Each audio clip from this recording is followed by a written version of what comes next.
Okay, we're going to talk about a way to do the legs that doesn't include feathering because they're so small and it would take a lot of rows to get it feathered. This is a technique that I learned off of one of Tony McCarthy's videos from Paper Tool World, and this is called flecking. So you can see that the leg has texture and it looks kind of like feathering, but it's not feathering, it's just how you treat that.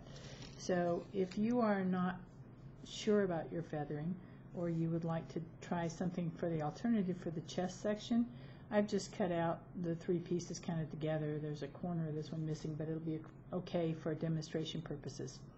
So if you wanted to fleck this, you would have to make a line so that you know where the pieces go and you know the direction of the feathers. So I'm just going to kind of trace where the sections start, and a couple of directional issues for me here, little markers so I know which way the feathers are flowing. Then if you turn it over, you can see these marks on the background. You can either pull towards you or push away from you. I kind of like to push away from me. So you can see your directional lines here. So with flecking, you start with little small lines, and then when you come back with the second row, you want it to make sure that it overlaps the first row so that you don't get stripes. And you're just going to continue to put pressure on a shaping pad onto the paper and keep going all the way up. Make sure that your lines match the curve of the feathering on the front. So like for me, this is where my center line is.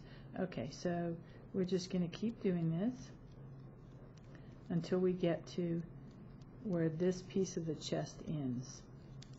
Then if we turn this over, you can see that it definitely has texture. It's not feathered, but it has a feel to it, so it's not flat.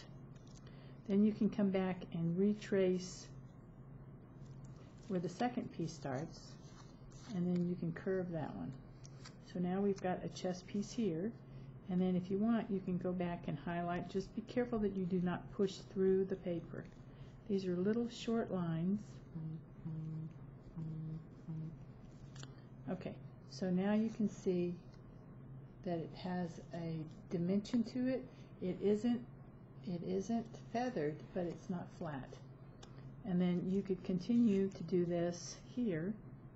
So your lines are going to go a little bit curvy here. And then you're going to come back with your second one and make sure that your lines end in where your first line is, so that your rows are overlapping. Because otherwise you'll just end up with really big stripy things, which will just look like little stripy rows. And that's not what you want. You want it to look like there is a texture there. Like for me, I kind of like to go back over it and kind of just pick some other areas because I'm never sure if I'm overlapping a little bit. So if you go back, now you can see that it's starting to take shape. It has a feel to it. You can bend it here and curve it here. Then we're going to go up onto the little third piece that goes over the wing. And we're going to start with our little lines. And I'm going to continue my lines across. Now we get over here, it starts curving the other way. Oops. So you want to make sure that your little flecking lines start to curve the other direction, so your lines stay in the same direction that the feathers are growing. Because otherwise it'll look like you went across a line on a hopscotch. It won't be good.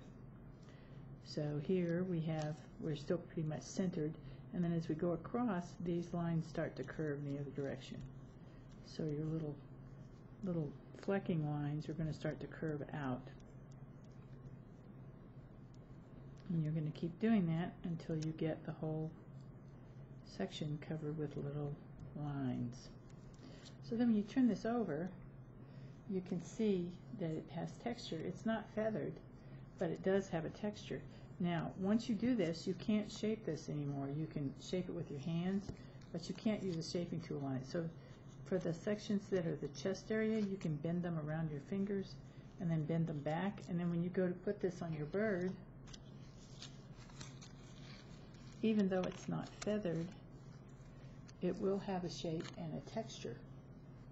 So for anybody who's not competent in their feathering and who wants to find a way to fix this, you could do that. You can do flecking, and you can see that there's a texture there. And so then when I come and put my, oops, wrong leg, then when I come and put my front leg on, then I'm still picking up lots of texture, even though it's not feathered. Okay, so learn how to feather. Everybody has to know how to feather. But this is an alternative for small areas. The bird on this one is fairly big to me, so you would probably want to feather these sections. But I don't know that it would be wrong to do the flecking. It's just a different look on the owl. So this one would be like this and like this, and then this piece, this collar piece will go over the top. So there's my, oops, if I can hold on to it. Okay, there's my feathered bird, okay? And here is my flecked bird. Neither's wrong. They have a little different look to them. It's just an alternative for you. You're still going to have to feather the face. You can't fleck the face. You're going to have to feather the face. But I don't know that the flecking and the feathering look bad together. So it's just an alternative for you guys, another way to do something. If you're not competent in your feathering and you want to try this, feel free to do so. It will definitely have a different feel to it, a different look to it, and you'll have to be sure that you get all of your pieces cut so that the lines in the feathering line up. So if I do the flecked front leg and the flecked back leg with the flecked chest, you know, I think you could get away with that if that's what you want to do. Okay? All right.